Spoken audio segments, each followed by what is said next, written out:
Boa noite. Obrigada. Só um minutinho.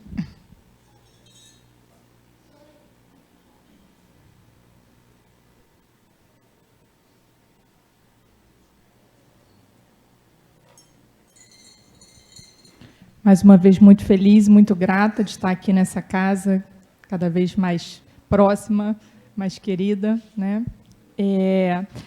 Essa palestra, esse tema, surgiu lá no Centro Espírita Vicente de Paulo, que é a casa que eu frequento, e surgiu por uma vontade de conhecermos um pouco mais sobre alguns trabalhadores da doutrina espírita. Então, a gente falou sobre Leopoldo Machado, falou sobre Ivone Pereira, falou sobre Frederic Fingner, falou sobre alguns outros trabalhadores que trilharam um caminho, como diz nosso amigo Zé Grosso, trilharam um caminho abrindo picadas. Hoje a gente tem uma estrada asfaltada para caminhar na doutrina, mas esses irmãos foram trabalhadores incansáveis para que hoje nós tivéssemos a quantidade de informação que temos e com muito amor, com muita dedicação, né? Então, hoje eu vou contar um pouco da história de Leopoldo Machado.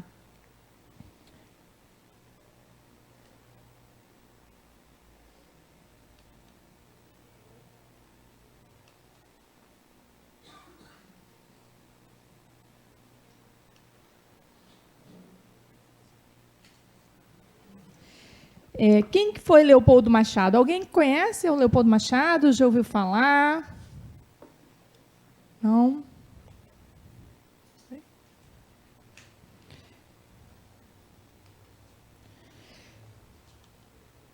Leopoldo Machado foi um baiano, nascido em 30 de setembro de 1891. Então, nos primórdios do espiritismo no mundo, ele estava nascendo aqui no Brasil, na Bahia. Ele iniciou-se na doutrina espírita pelas mãos abençoadas de José de Pititinga, em 1915. José de Pititinga foi um grande trabalhador espírita, baiano também, que trouxe a informação da doutrina espírita e levou o Leopoldo Machado para o Centro Espírita, para que ele pudesse aí desenvolver o trabalho. Ele se casou em 31 de dezembro de 1927 com Dona Marília Ferraz de Almeida, que era professora. E eles tiveram um único filho natimorto.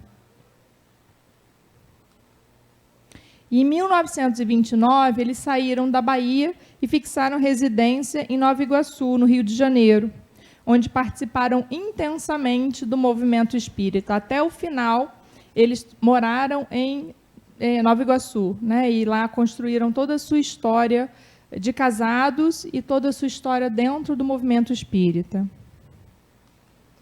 E, embora ele tenha tido um único filho natimorto, desde muito cedo ele cuidou da sua irmã caçula. E ela foi também uma grande parceira de trabalho dele, tanto no movimento espírita quanto na vida profissional. O nome dela era Leopoldina, e ela teve sérios problemas de saúde na infância, chegando a ser desenganada pelos médicos. E quem tratou e curou a irmã dele foi o trabalho na doutrina espírita. Então, ele tinha subsídios importantes para acreditar na doutrina.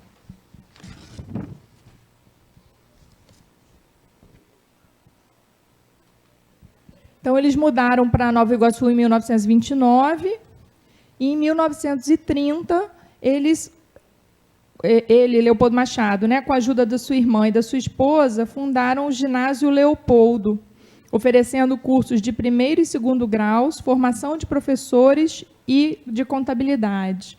Então, o colégio iniciou pequeno e foi crescendo, e foi um colégio assim, enorme. Você conhece? Ah, é? Olha só que legal. Um colégio enorme que se fixou e que tratou de inúmeros espíritos que lá passaram, né? Porque era um colégio diferenciado, era um colégio, embora de estudo regular, mas que tinha um olhar espírita. Então, enxergava o espírito além daquele corpo físico, né? Então, tinha todo um cuidado. Na época de Leopoldo Machado, era essa a proposta. Não sei se depois...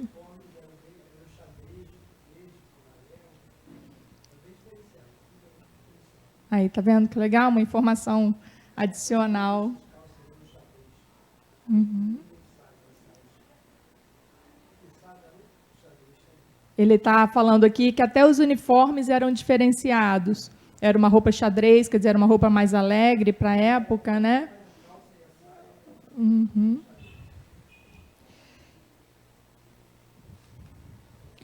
E aí, dentro do movimento espírita local, ele e a sua esposa fundaram também o Albergue Noturno Allan Kardec, posteriormente o Lar de Jesus, em 1940, destinado a meninas órfãs e abandonadas, além da Escola de Alfabetização João Batista. Então, quer dizer, uma obra muito grande de trabalho, de dedicação, né? Seja na área de educação, seja na área de acolhimento aos necessitados, as meninas órfãs, ao albergue noturno, que era para moradores de rua, uma obra realmente significativa. E todos esses locais eram vinculados ao Centro Espírita Fé, Esperança e Caridade, onde Leopoldo foi presidente muito ativo por muitos anos. Vocês vão ver ao longo da história que ele era muito ativo em tudo e qualquer coisa que ele fizesse. Ele era uma pessoa extremamente dedicada.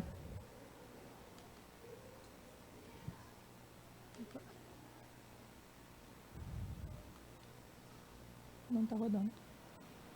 Agora foi. Bom, então, quem foi Leopoldo Machado? Essas qualificações foram dadas por alguns de seus biógrafos.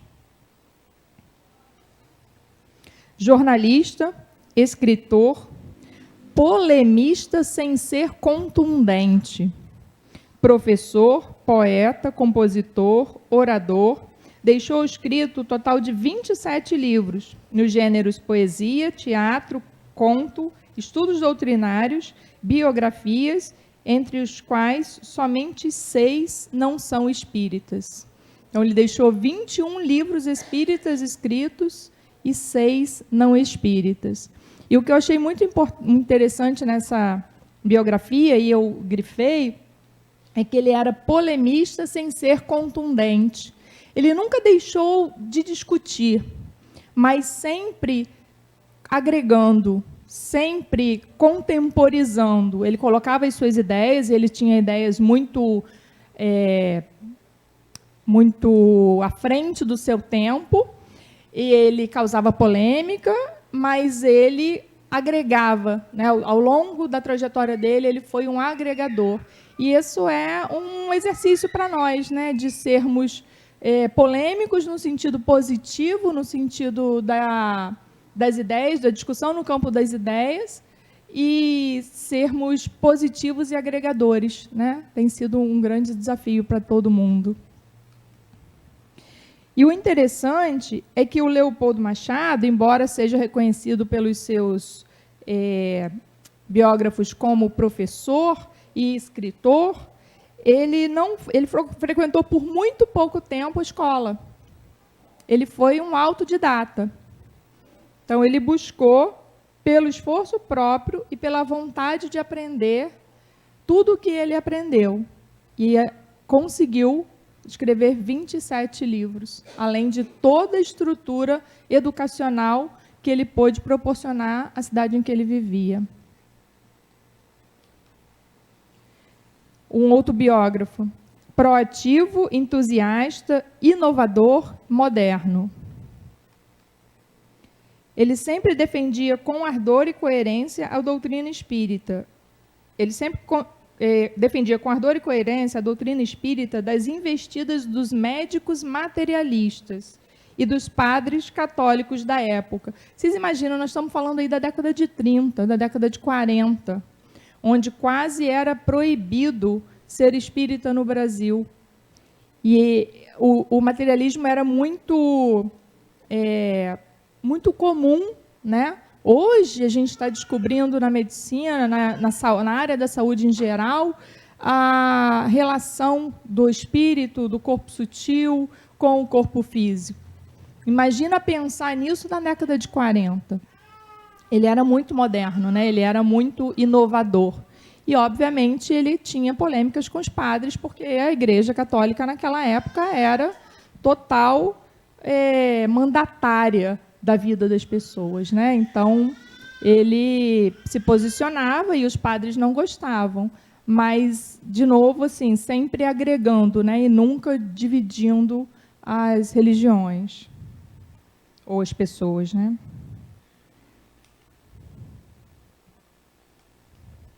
Ele era franco, leal, sincero e audaz. Essa foi a figura personalíssima de Leopoldo Machado. Isso, palavras de um outro biógrafo.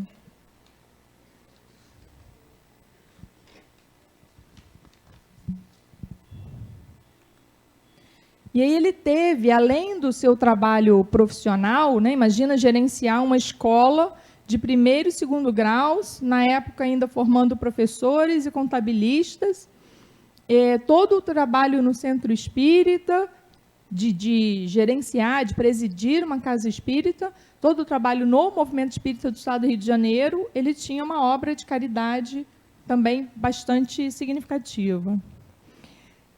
Só que a sua maior obra, segundo ele próprio, foi em relação aos jovens.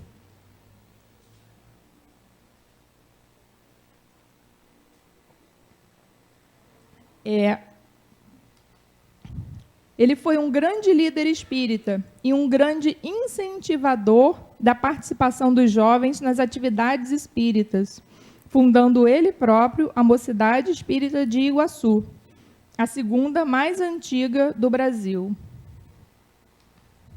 Também criou escolas de evangelização infantil. E aí, mais uma vez, a gente precisa se reportar, nós estamos falando da década de 30, da década de 40, onde crianças e jovens não tinham voz nenhuma. Não podiam nem estar na sala quando os adultos conversavam. E ele deu voz a essas crianças. Ele entendeu que esses espíritos reencarnados precisavam ser evangelizados desde pequeno. Ele criou as evangelizações, criou muitas evangelizações infantis, cuidando desse espírito já desde muito cedo. Muito do que a gente tem hoje de trabalho de mocidade, de evangelização infantil, vem do esforço de Leopoldo Machado, de entender, muito à frente do seu tempo, a importância do espírito, que não está limitado a um corpo físico na sua faixa etária. E que hoje a gente vê aí com muito mais facilidade, né? Hoje a gente tem uma relação com as crianças que é uma relação muito mais próxima. Mas antigamente, até bem pouco tempo, né? Quase na nossa época, fala quem pode obedece quem tem juízo, né? Então, criança não tinha voz, não tinha discussão. E hoje a gente está aí aprendendo a chegar ao caminho do meio, né? Mas na década de 40, na década de 50, isso não era possível. Mas para Leopoldo era. E aí ele acreditou na força dos moços como mola propulsora para a renovação de valores ao movimento espírita. Acreditou nos congressos, nas semanas espíritas e nas confraternizações. Ele foi um grande incentivador de congressos espíritas. E todo mundo sabe o trabalho que dá fazer um congresso. Juntar um grupo de pessoas hoje dá um trabalho enorme. Vocês imaginam fazer um congresso nacional, pan-americano, como ele ajudou a fazer, sem internet, sem WhatsApp, sem e-mail, sem telefone. Mandava carta, recebia carta, organizava, juntava as pessoas, né? Uns faziam umas coisas, outros faziam outras, e os congressos eram feitos. Ele lutava tenazmente para desencastelar muitos espíritas que só pensavam em termos de suas instituições, porque acreditava que espiritismo é luz, é sol no futuro e no futuro próximo iluminará a humanidade. Então, essa ideia, e que antigamente era muito mais forte, né, de cada um no seu centro espírita e cada um vai cuidando, ele desconstruiu das formas que ele pôde, para fazer um movimento único, para fazer um movimento forte, como um feixe de varas, né? Na medida que a gente vai se juntando, a gente vai se fortalecendo, porque ele acreditava de fato que o espiritismo era o futuro das religiões, como Kardec falou, né? Promoveu, junto com seu amigo Lins de Vasconcelos e outros expoentes do espiritismo de então, o primeiro congresso de mocidades e juventudes espíritas do Brasil, que aconteceu em julho de 1948, no Rio de Janeiro, com a presença de mais de 600 participantes, incluindo familiares e acompanhantes. 1948. Juntar 600 pessoas de vários lugares do Brasil, 600 pessoas vinculadas à juventude.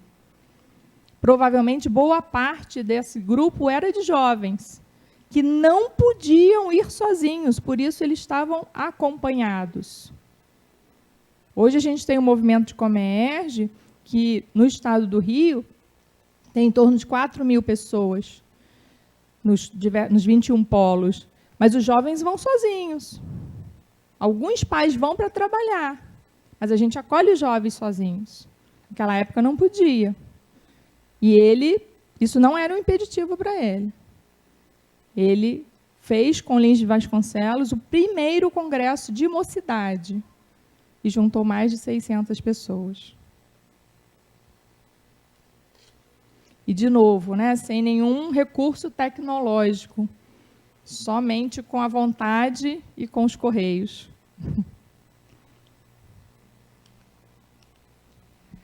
E ele também trabalhou arduamente na ideia do espiritismo de vivos, onde afirmava que a principal função dos centros deve ser a formação de consciências cristãs.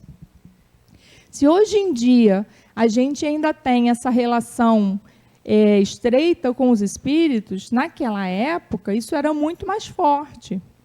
As reuniões mediúnicas, elas eram abertas.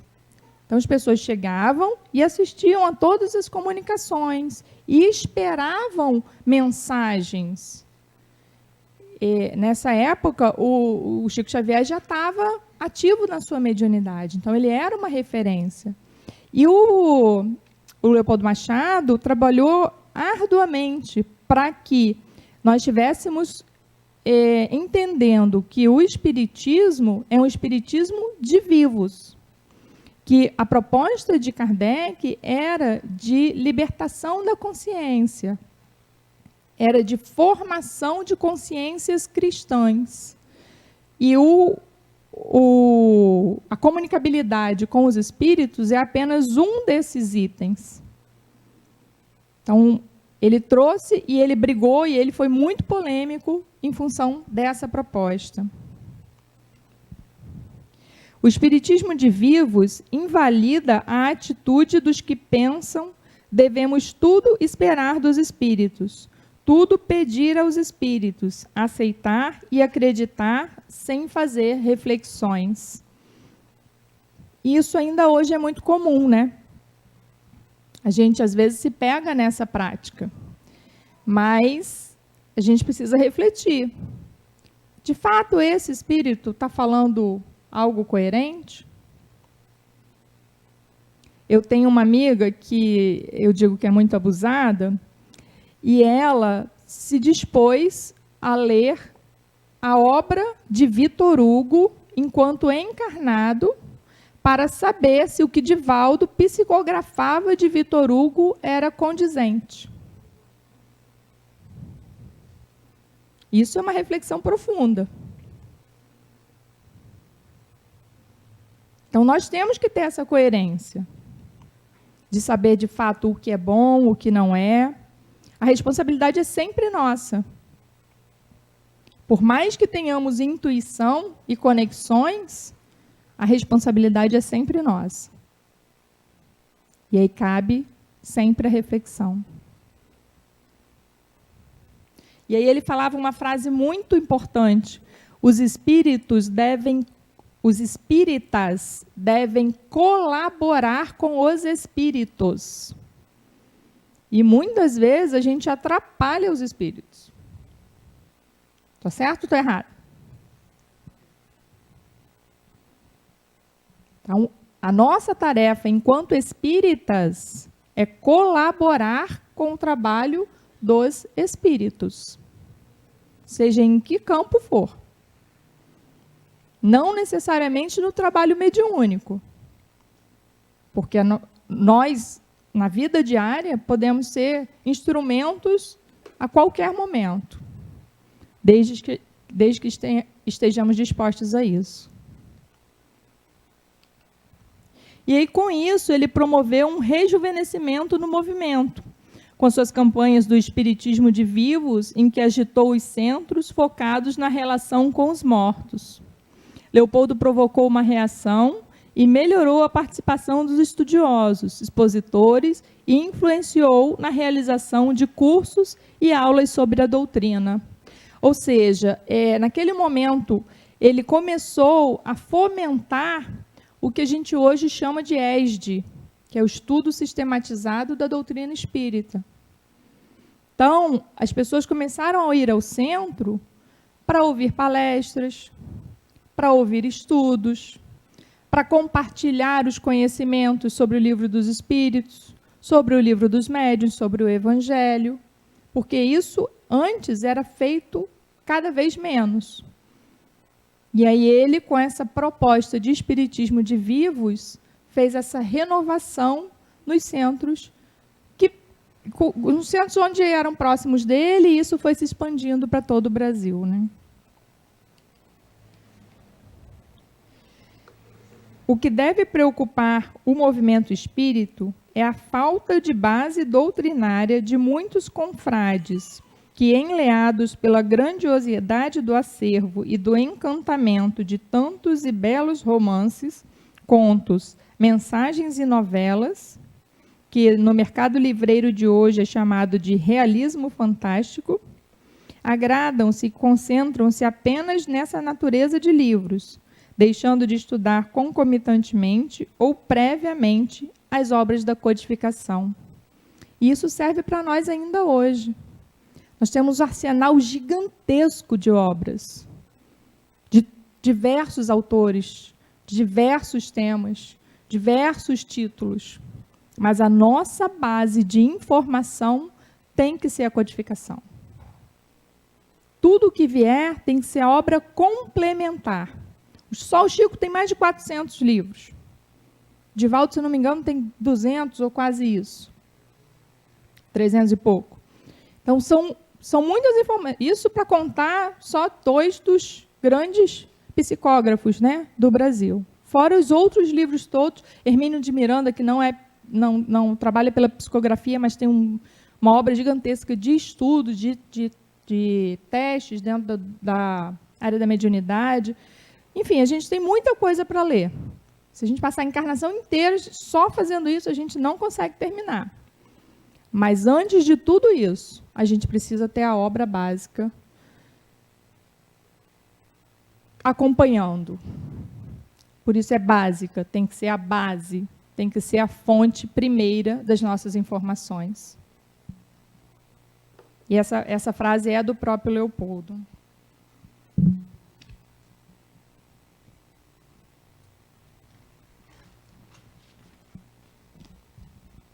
E aí nós vamos falar de uma outra coisa muito importante que aconteceu no movimento espírita. Quem conhece o Pacto Áureo?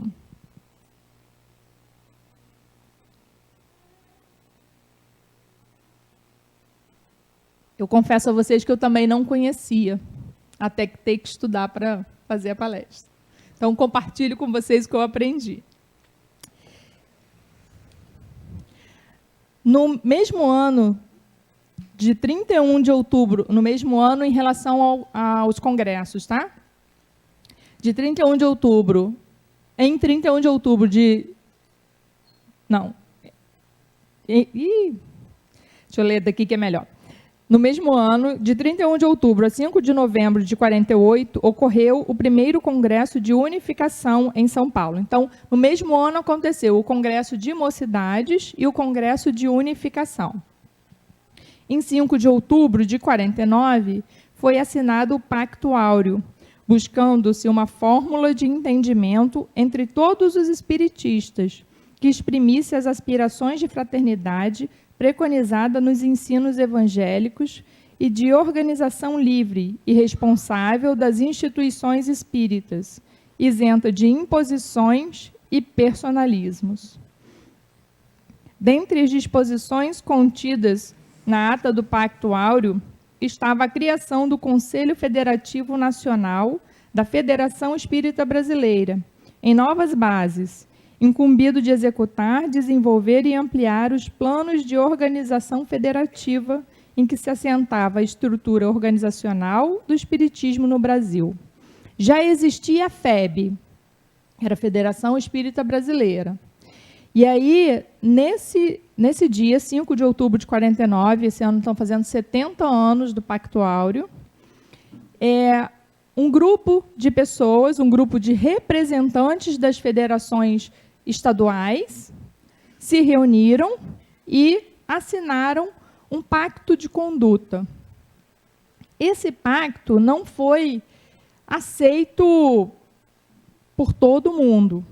Inclusive, 2 dos que foram contra e que são espíritas que precisam ser respeitados na sua conduta, né, na sua história de vida, e foram muito contra, foram Herculano Pires e Deolindo Amorim. E aí, um dos historiadores diz que se Herculano Pires e Deolindo Amorim estivessem nessa reunião, o caminho do Pacto Áureo teria sido diferente. O resultado do Pacto Áureo teria sido diferente, porque eles não concordavam. Mas quis a espiritualidade que só estivessem lá as pessoas, as 18 pessoas que estavam concordando naquele momento. E aí o Pacto Áureo foi assinado. E ele é vigente até hoje no movimento espírita brasileiro. E aí, a partir do Pacto Áureo, houve uma outra necessidade. A caravana da fraternidade. Após o Pacto Áureo, havia a necessidade de se contar com o apoio e a participação dos estados que não haviam firmado o histórico documento. Porque, assim, eles estavam no Rio de Janeiro. Não tinha contato com o pessoal do Amazonas, da Bahia, do Ceará. Então, eles precisavam, de alguma forma, propagar essas informações. Senão, isso não vingaria. Só estavam presentes representantes de São Paulo, Minas, Rio, Rio Grande do Sul, ou seja, dos estados mais baixos. Os estados do Norte e Nordeste não estavam representados naquele dia. E aí isso precisava ser ampliado. Então, esse movimento de aproximação ficou conhecido como Caravana da Fraternidade. Foi, então, planejada uma longa viagem aos estados do Norte e do Nordeste do país. Os caravaneiros Arthur de Lins e Silva, Carlos Jordão da Silva, Francisco Spinelli, Ari Casadio e Leopoldo Machado saíram do Rio de Janeiro em 31 de outubro de 1950, com destino a Salvador. Na sequência, passaram estado por estado até o Amazonas. Nós estamos falando de 1950, pós-guerra. Um Brasil sem avião. Eles saíram do Rio de Janeiro, de estado em estado, até o Amazonas, com a proposta de unificação da doutrina espírita.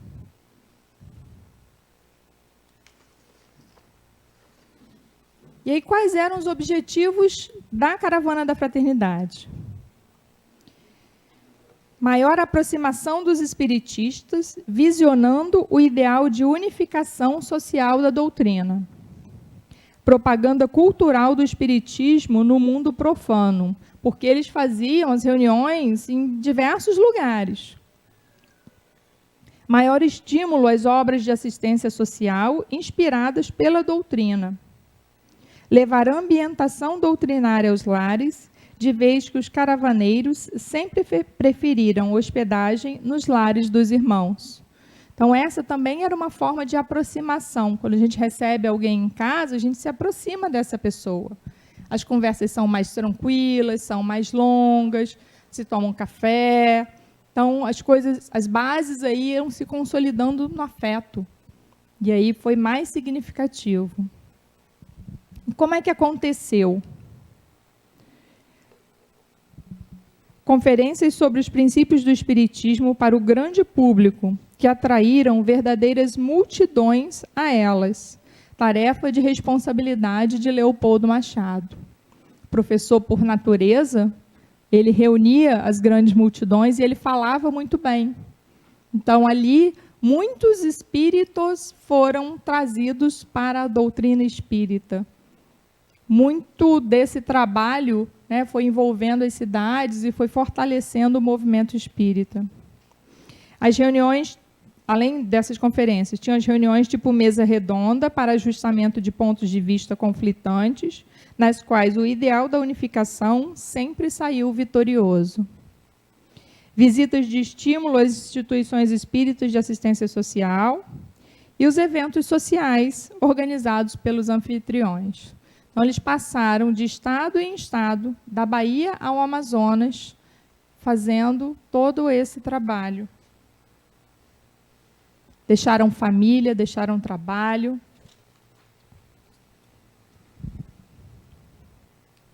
E aí tem uma fala do Lins de Vasconcelos. O clima da fraternidade, da cordialidade e da liberdade seria o ideal, que cada um dissesse o que quisesse e examinasse todas as falhas ou dúvidas que lhe parecessem cabíveis, indo ao âmago de tudo. E assim se fez. Triunfou o clima da liberdade e o resultado foi o que se viu. Em 40 dias, eles rodaram do Rio ao Amazonas. Em 40 dias, foram visitados 11 estados e obtidos excelentes resultados. É que a obra feita com amor fica e edifica, ao passo que a ditada pelo ódio passa e se esbarronda. A caravana da fraternidade dissolveu-se em Belo Horizonte a 13 de dezembro, depois de receber na véspera em Pedro Leopoldo, pelo médium Francisco Cândido Xavier, mensagens de Emmanuel e de Amaral Ornelas.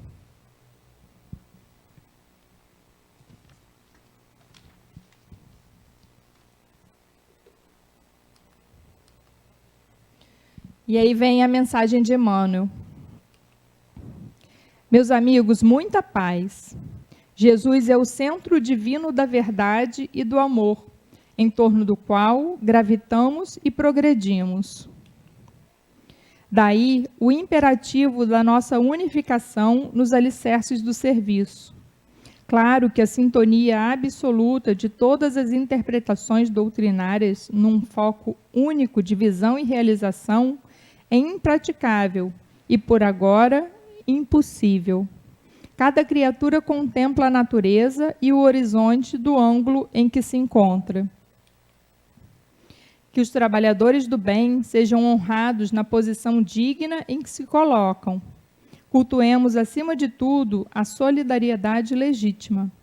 Nossa união, portanto, há de começar na luz da boa vontade.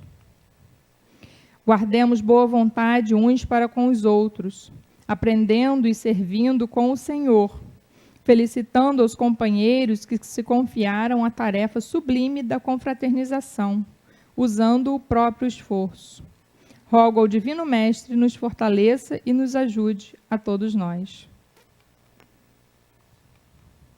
Emmanuel. E aí o Leopoldo Machado também era um assíduo frequentador de Macaé. Macaé sempre foi um local de movimento espírita muito forte.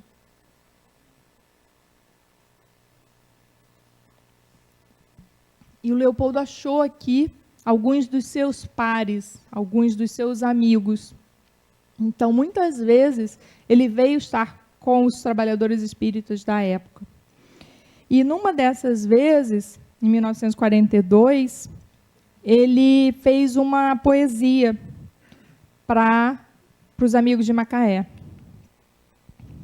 Ventura de voltar à vossa terra, amigos e irmãos meus de Macaé, para viver convosco em plena guerra, horas de paz, muita harmonia e fé. Vosso espiritismo é ação e encerra como o nosso calor e vida. Encerra como o nosso calor e vida, até a alegria cristã que não aberra das lições de Jesus de Nazaré. Viemos sentir de perto o vosso zelo na escalada direta para Deus, suprema aspiração de todos nós. De mim hei de lembrar, por dizê-lo, que vi passar, muito contente, os meus 52 setembros entre vós.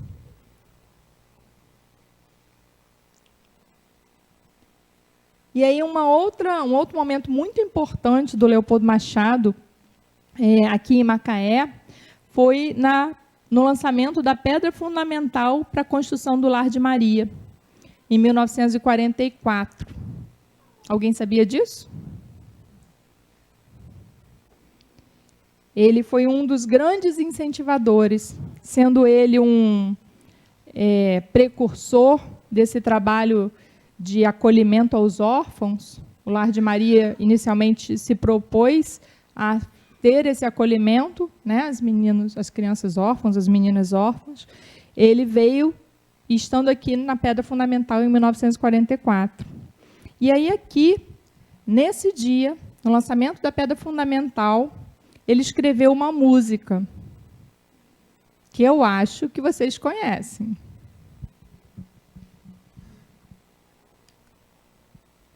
Olha que foto legal do início da construção do Lar de Maria. Somos companheiros, amigos, irmãos, que vivem alegres pensando no bem. A nossa alegria é de bons cristãos, não ofende a Jesus nem fere a ninguém. A nossa alegria é o bem do Evangelho, vibra e contagia, da criança ao velho. Mesmo entre perigos, daremos as mãos, como bons amigos, como bons cristãos. Sempre ombro a ombro, sempre lado a lado, vamos trabalhar com muita alegria, pelo espiritismo mais cristianizado, pela construção do Lar de Maria. Essa é a poesia original. Depois, foi modificada para que ela fosse universal, para que ela pudesse ser cantada em outros lugares, porque não fazia sentido ser a construção do Lar de Maria lá na Bahia, né?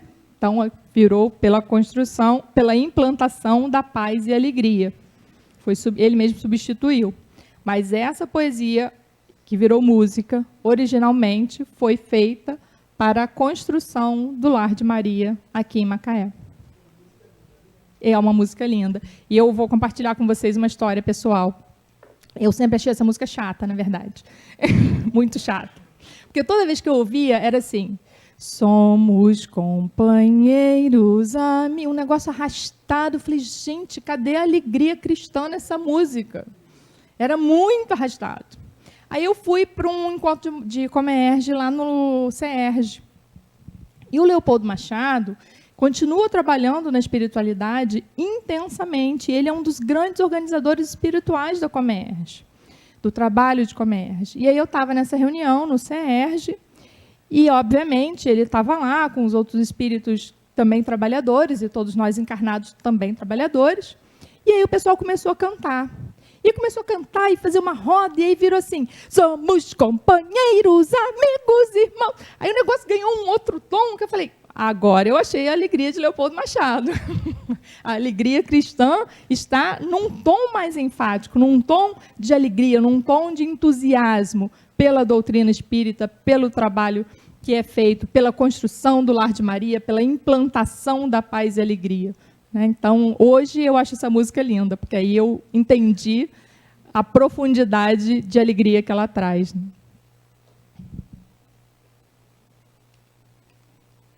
Leopoldo Machado desencarnou em 22 de agosto de 1957, em Nova Iguaçu, e continua trabalhando com o mesmo fervor em prol do espiritismo e das mocidades.